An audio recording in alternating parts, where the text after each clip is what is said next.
Voltamos para o segundo bloco do Ação Nacional. Hoje nós estamos falando sobre as cirurgias plásticas. Eu converso com o Dr. Juliano Pereira, que é cirurgião plástico e coordenador do Departamento de Cirurgia Plástica da Sociedade de Medicina e Cirurgia de Campinas, e com a psicóloga Cristina Corsini, que é coordenadora do curso de pós-graduação de Educação Socioemocional do Instituto Brasileiro de Formação de Educadores.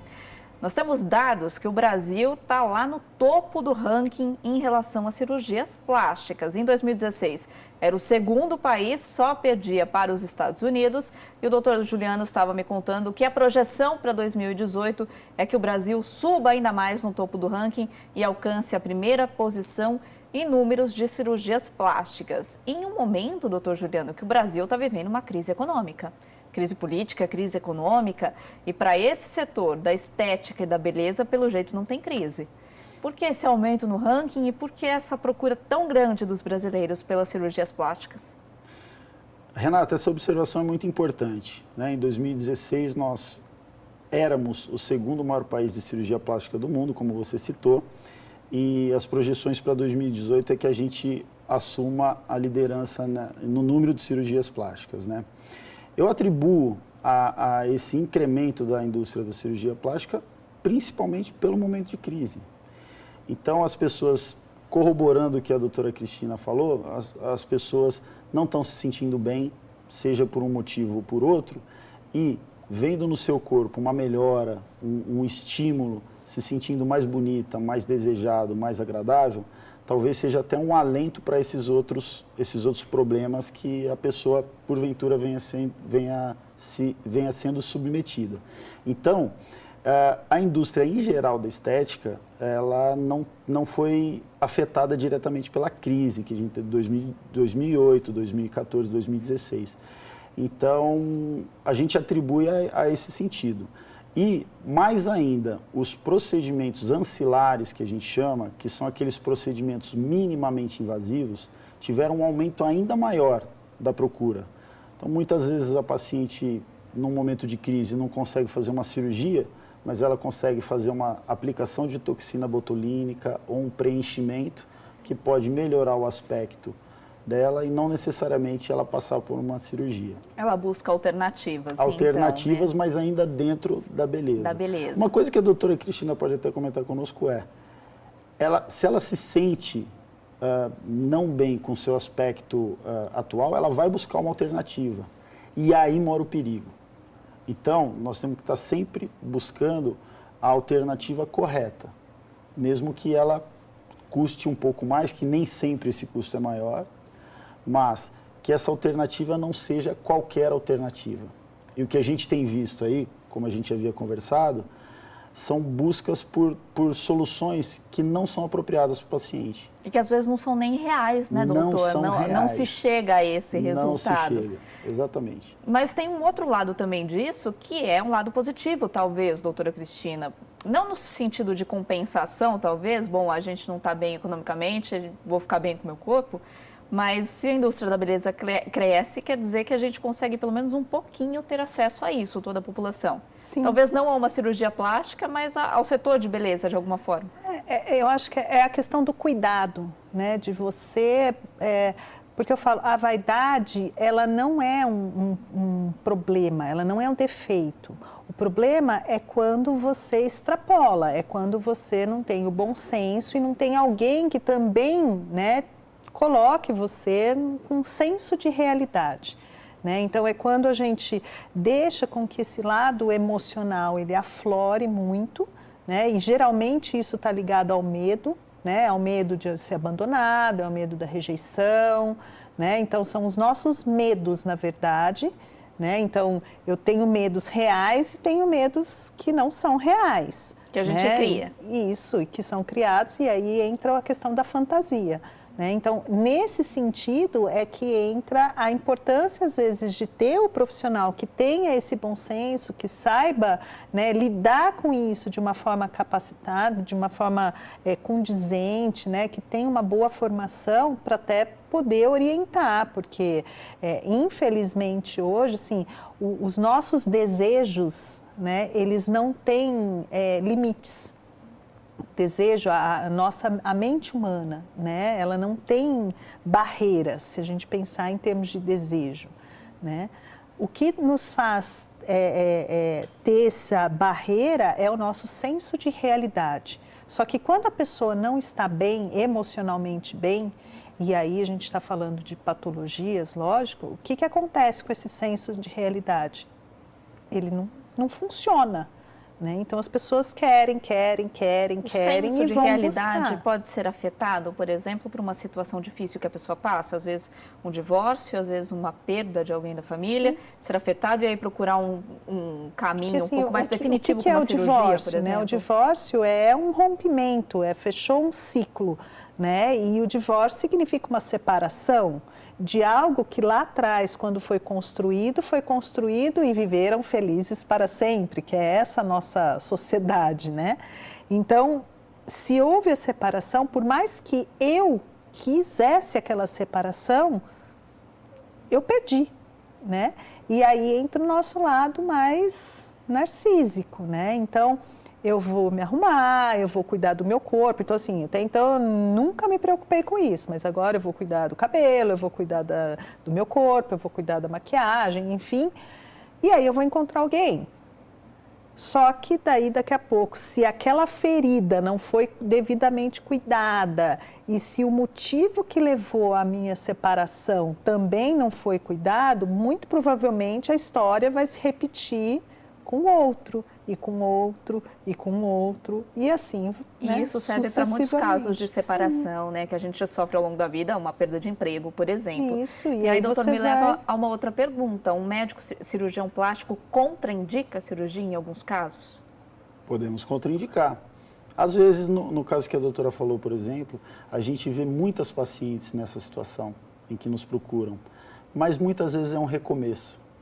Nossa, eu vou intervir naquilo que eu não olhava. Então, eu cuidava dos filhos, cuidava da família, cuidava do meu marido, e agora chegou a hora de olhar para mim. Se esquece um pouco, né? Se esquece um pouco de si. Então, esse é um momento fascinante. É um momento em que a gente vê o renascimento de uma mulher e que a gente está intervindo para o renascimento dela.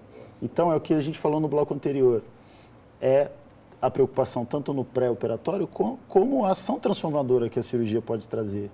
Da pessoa efetivamente mudar por razão da cirurgia. E não mudar só pelo que ela vê no espelho. Não só o que ela vê no espelho, mas mudar a autoestima. Eu acho que é a importância desse profissional ter profissional sério, a né? formação. Isso. Porque aquele profissional que não tem uma formação séria, o que ele vai fazer? Ah, tá, vamos lá, vamos fazer. Né? Então, o profissional sério, competente, ele tem condição de avaliar o que a gente falou no bloco anterior, para quê, né? Não é o porquê, porque eu estou buscando, porque, né, eu quero cuidar de mim e tal, mas o para quê. Então, é este para quê que é só um profissional sério que tem condição de realmente avaliar e, olha, vamos ou não vamos, né? Ou vamos para um caminho do meio ali, talvez. Ou o que você quer neste momento. E esse do para que né? fazer a cirurgia pode ser um procedimento puramente estético e que traga benefício para as pessoas. Claro. E traz. Você estar de bem com o espelho é importante, né? Só que não é só estar de bem no sentido de olhar, é no sentido de se contemplar, né? Isso que é muito importante. Porque eu me vejo no espelho, mas eu não me contemplo. Mas uma coisa importante é, nós temos as indicações. Então, por exemplo, uma paciente que nos busca querendo colocar uma prótese de mama, uma prótese de silicone.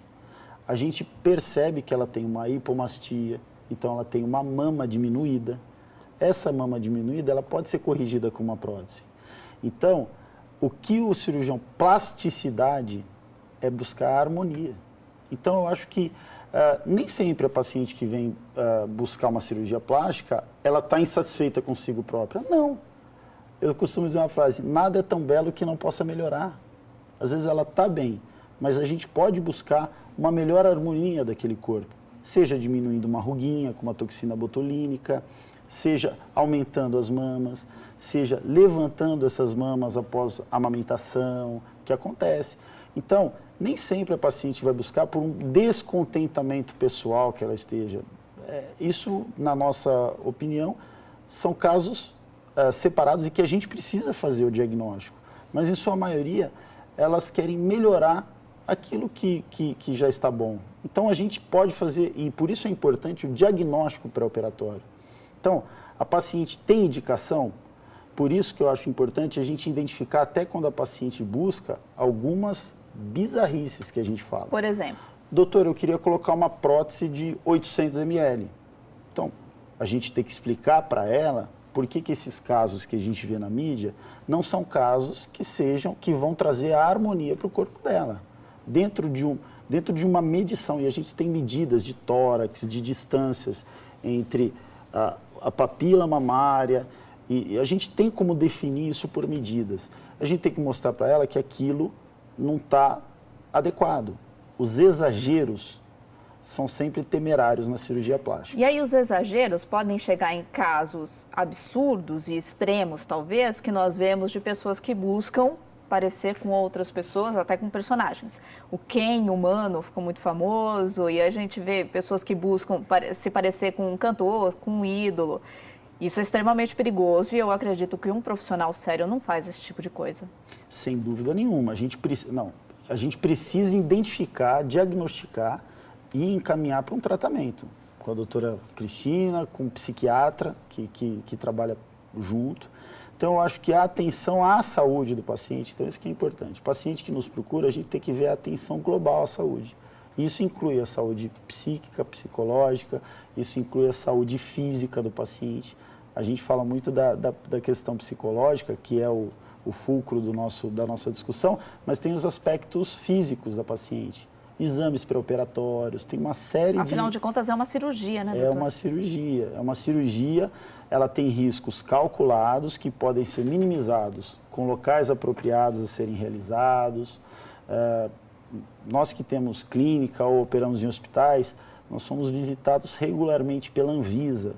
Então, a gente tem uma Anvisa, só explicando, é a Agência Nacional de Vigilância Sanitária que regula esses procedimentos. Esses procedimentos regulam os locais em que podem ser realizados esses procedimentos.